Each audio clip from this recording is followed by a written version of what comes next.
पूज्य गुरु जी ने कहा है, अगर कभी भी मौका लग जाए और ज्येष्ठ महीने की तृतीया तिथि गुरुवार को पड़ जाए तो आप लोगों को 31 चावल के दाने का उपाय तो अवश्य ही करना चाहिए। इन दोनों का संयोग बहुत ही कम आता है। और दोस्तों, पूज्य गुरु जी ने अपनी शिव महापुराण की कथा में बताया है, इस दिन आपको 31 चावल दाने वाला उपाय तो अवश्य ही करना चाहिए, क्योंकि ऐसा दिन पूरे साल में सिर्फ एक ही बार आता है। और दोस्तों, आप सभी लोग जानते हो कि गुरुवार का अगर सबसे बड़ा कोई उपाय है तो वो 31 चावल के दाने वाला उपाय है। तो दोस्तों, इस गुरुवार के दिन आप लोगों को इस 31 चावल दाने वाले उपाय को जरूर करना है। बहुत सारे लोग होंगे जिन लोगों ने इस उपाय को न किया हो, मतलब पूरा साल निकल गया और उन्होंने किसी भी दिन इस 31 चावल दाने वाले उपाय को न किया हो। पर दोस्तों, आपके पास एक आखिरी मौका बचा हुआ है जो कि 15 मई के दिन है। तो इस दिन आप लोगों को इस वाले उपाय को जरूर कर लेना है, भले ही आपने पूरे साल भर इस उपाय को न किया हो। पर अगर आपने इस ज्येष्ठ महीने के गुरुवार के दिन अगर इस वाले उपाय को कर लिया तो आपको इस उपाय को करने का वो फल मिलेगा जिसकी आपने कभी कल्पना भी नहीं करी होगी। इसीलिए आप लोग इस वाले उपाय को एक बार जरूर कर लेना, ताकि आप लोगों के हाथ से ये मौका ना जा सके और आपको इस उपाय को करने का फल मिल सके।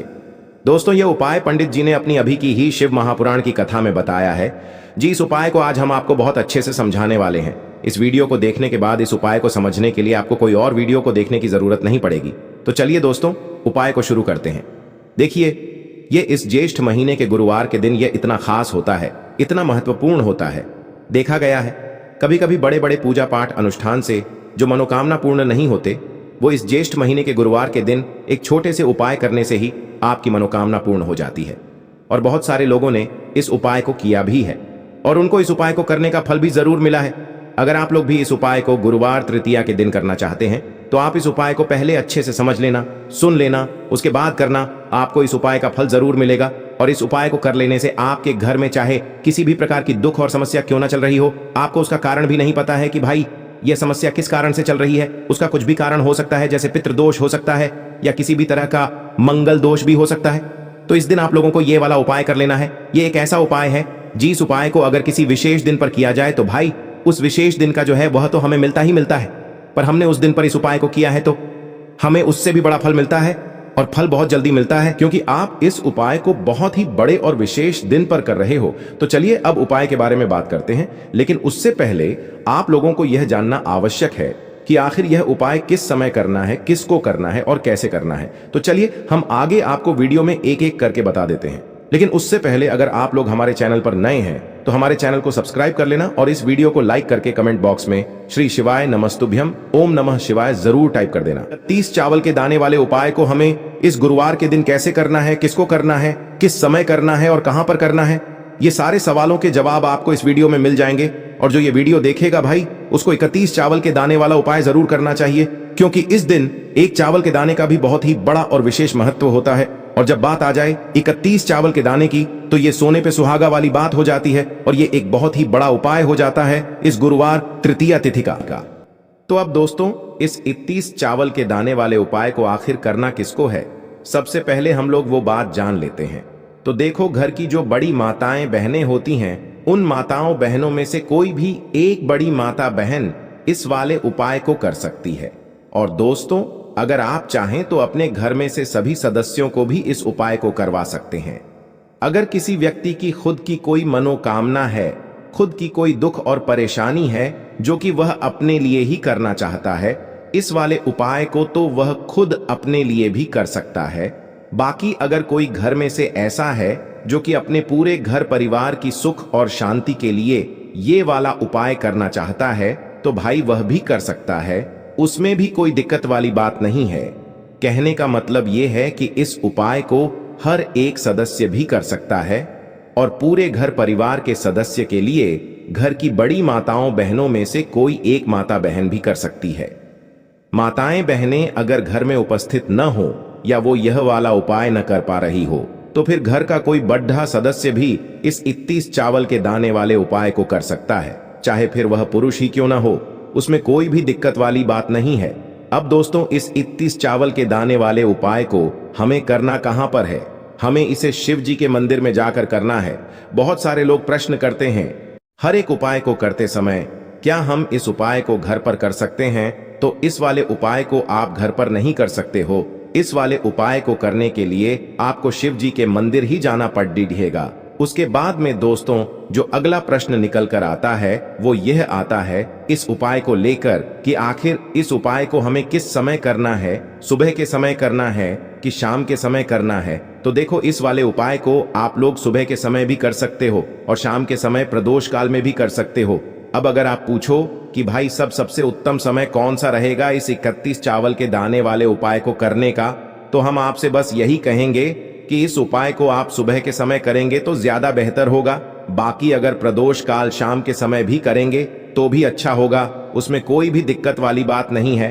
तो अब दोस्तों जो अगली सबसे बड़ी और महत्वपूर्ण बात आती है वो यह आती है कि सुबह अगर हम उपाय को करेंगे तो हमें कितने बजे से लेकर कितने बजे तक के बीच में करना है, और शाम के समय प्रदोष काल में करेंगे तो हमें कितने बजे से लेकर कितने बजे के बीच में करना है।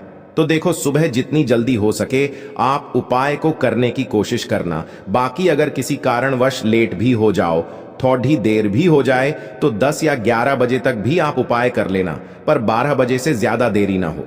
ठीक है, इस बात का ध्यान रखना।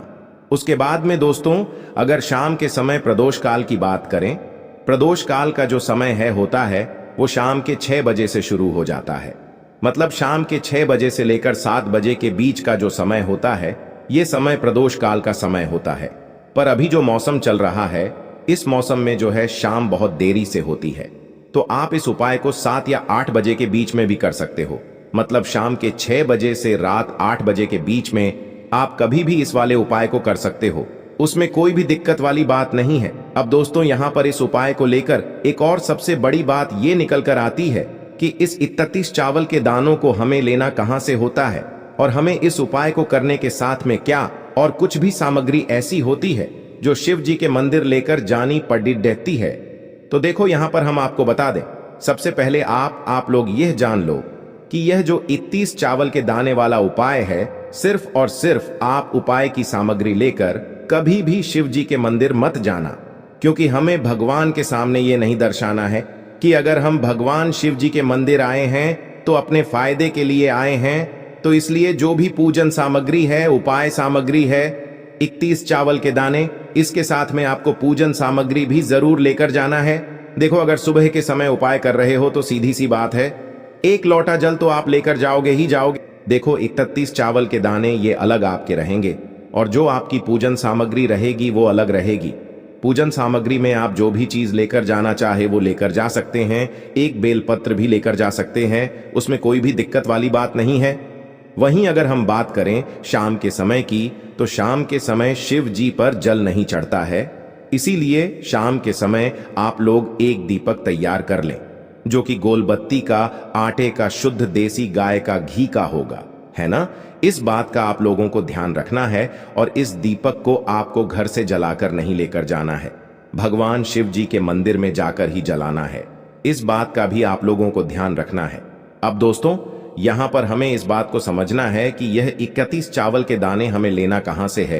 क्या हमें दुकान से लेकर आना है, या हमें अपने घर से लेना है, या कहां से लेकर आना है, और कौन से चावल लेना है, क्योंकि चावल भी बहुत प्रकार के होते हैं। तो देखो, इन सभी सवालों के जवाब आप लोग एक बात में सुन लो कि भाई ये जो उपाय है, इस उपाय में आपको ये नहीं देखना है कि भाई कौन से चावल है, कौन से चावल नहीं है। बस जो भी चावल ले रहे हो वो चावल का दाना सबूत होना चाहिए, मतलब साबुत होना चाहिए, टूटा हुआ नहीं होना चाहिए, कटा पिटा नहीं होना चाहिए। ये बात आपको ध्यान रखना है। बाकी आपका चावल बासमती हो या सादा चावल हो या कोई सा भी चावल हो, उसमें कोई भी दिक्कत वाली बात नहीं है। तो सीधी सी बात है कि आपके घर के रसोई घर में जहां पर आप भोजन बनाते हो, वहां पर जो भी चावल आपके उपस्थित हो, उन चावलों में से अपनी एक कटोरी भर लेना, या एक मुट्ठी चावल अलग से निकाल कर रख लेना, क्योंकि हम 31 चावल ही यहां पर इस उपाय में लेने वाले हैं। तो हमें यह चावल के दाने गिनकर निकालने पड़ेंगे। इस बात का आप लोगों को ध्यान रखना है। तो अपने उस चावल की कटोरी में से या चावल में से 31 ऐसे चावल के दाने आप लोग निकाल लो जो कि टूटे हुए ना हो, कटे पिटे ना हो, जिनमें कोई दाग ना लगा हुआ हो, है ना। अच्छे साबुत चावल के दाने 31 दाने आप लोग निकाल कर रख लो, और इन्हें किसी भी एक कागज की पूड़िया में या किसी एक छोटी सी कटोरी में आप लोग रख लो, ताकि यह सुरक्षित रहे, आपके एक भी चावल का दाना इधर उधर ना हो। और आपका उपाय भी पूरा अच्छे से हो जाए, तो भाई जैसे ही आपका उपाय की जो सामग्री है 31 चावल के दाने ये तैयार हो जाते हैं, उसके बाद मैं आपको जो भी अपनी पूजन सामग्री है सुबह के समय कर रहे हो तो 1 लोटा जल और 1 बेलपत्र या पूजन सामग्री जो लेकर जाना चाहो उसकी भी तैयारी कर लेना। और शाम के समय जा रहे हो तो भाई अपना जो दीपक है उसे तैयार कर लेना, ठीक है। और उपाय को करते समय शुद्धता का विशेष रूप से ध्यान रखना, ठीक है। सुबह सुबह स्नान करने के बाद ही उपाय को करने की आप लोग तैयारी करना। उसके बाद अगर शाम के समय की बात करें तो शाम के समय आपको स्नान करने की जरूरत नहीं है, पर शुद्धता का ध्यान रखना है। आपको स्नान तो नहीं करेंगे, आप हाथ मुंह धोकर भी इस वाले उपाय को शाम के समय प्रदोष काल में कर सकते हैं, इसमें कोई दिक्कत वाली बात नहीं है। तो आप अपने उपाय की पूरी सामग्री तैयार करके आपके पास ही में जो आपका शिव मंदिर हो वहां पर पहुंच जाइए।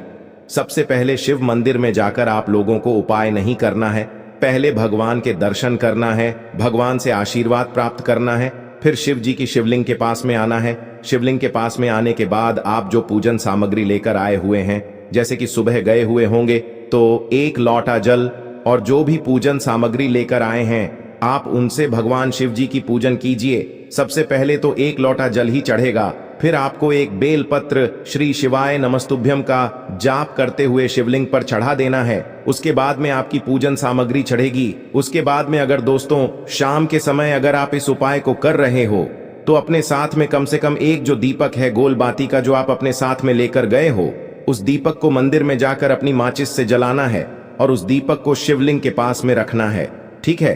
इस दीपक को रखने के बाद ही आप लोगों को अपना ये वाला उपाय शुरू करना है और दीपक को ज्यादा पास में मत रखना, वैसे भी गर्मी पड़ रही है, भगवान शिव जी को आंच नहीं लगनी चाहिए, है ना। तो भाई जैसे ही आपकी पूजा अर्चना हो जाती है, आप भगवान शिव जी को प्रसन्न कर लेते हैं, उसके बाद में शिवलिंग के पास ही में आप कहीं पर बैठ जाइए। सामने या आसपास जिस जगह पर आपको बैठना हो वहां पर बैठ जाइए और अपने वह 31 चावल के दाने अपने सामने निकाल कर रख लीजिए, क्योंकि अब यहां पर उपाय को यहां पर करने की आपको तैयारी करना है।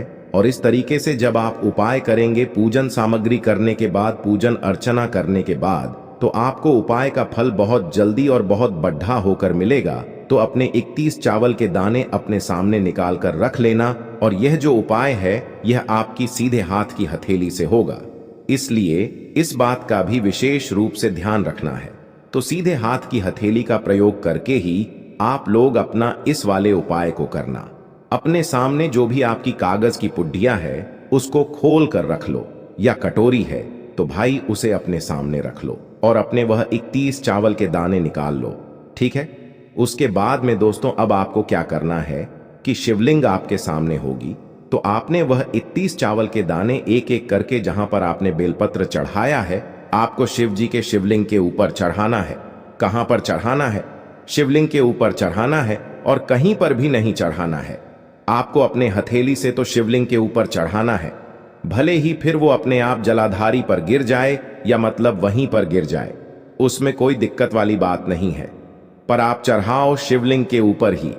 तो आपको क्या करना है, अपना पहला चावल का दाना उठाना है, श्री शिवाय नमस्तुभ्यम बोलना है और शिवलिंग पर चढ़ा देना है। इसी तरीके से दूसरा चावल का दाना उठा है, शिवलिंग पर चढ़ाना है और मंत्र बोल देना है। और फिर तीसरा चावल का दाना उठाना है, श्री शिवाय नमस्तुभ्यम बोलना है और चढ़ा देना है। इसी प्रकार से आपको पूरे 31 चावल के दाने एक एक करके शिव जी के शिवलिंग के ऊपर चढ़ाना है और भगवान से प्रार्थना करते जाना है। मतलब प्रार्थना तो आपको आखिरी में करना है, पर हर एक चावल के दाने को चढ़ाते समय श्री शिवाय नमस्तुभ्यम जरूर बोलना है। उसके बाद ही में यह चावल का दाना शिवलिंग के ऊपर आपको चढ़ाना है। जैसे ही आपके 31 चावल के दाने शिवलिंग के ऊपर चारच जाते हैं, तो भाई उसके बाद में आपको क्या करना है, भगवान से अपनी मनोकामना बोलना है। मनोकामना भी कब बोलना है? जब आपका 31 चावल का दाना आपके सीधे हाथ की हथेली में हो और आप उसे चढ़ाने के लिए जा रहे हो। श्री शिवाय नमस्तुभ्यम बोलकर उस आखिरी चावल के दाने को शिवलिंग के ऊपर चढ़ा देना और भगवान से फिर अपनी वह मनोकामना बोल देना, जिस मनोकामना के लिए आप लोग अपना यह वाला उपाय कर रहे हो। जिस भी दुख और परेशानी के लिए आप लोग अपना यह वाला उपाय कर रहे हो, उसके बाद में जैसे ही आप अपनी मनोकामना बोल देते हो, आपका यह वाला उपाय पूरा हो जाता है। पर दोस्तों, उपाय को करने के बाद आप लोगों को 2 मिनट भगवान शिव जी के मंत्र का जाप जरूर करना है, और मंत्र का जाप करने के बाद भगवान से एक और बार प्रार्थना करना है अपनी मनोकामना के लिए या अपनी जो भी दुख और परेशानी है उसके लिए। इसके बाद में आप लोग भगवान को देखकर भगवान से प्रार्थना करके उनसे आशीर्वाद लेकर वहां से उठ सकते हैं और अपने घर पर जा सकते हैं। ये वाला उपाय पूरा हो जाता है। इस तरीके से जो भी व्यक्ति छोटी छोटी चीजों का ध्यान रखते हुए इस 31 चावल के दाने वाले उपाय को करेगा, निश्चित सी बात है उसे उसकी मनोकामना जल्द ही पूर्ण होगी और जो भी दुख और परेशानी है वो भी बहुत ही जल्दी दूर होंगे। और दोस्तों, अगर आपको हमारी ये वीडियो पसंद आई हो तो हमारे इस वीडियो को लाइक और चैनल को सब्सक्राइब जरूर करें। हर हर महादेव।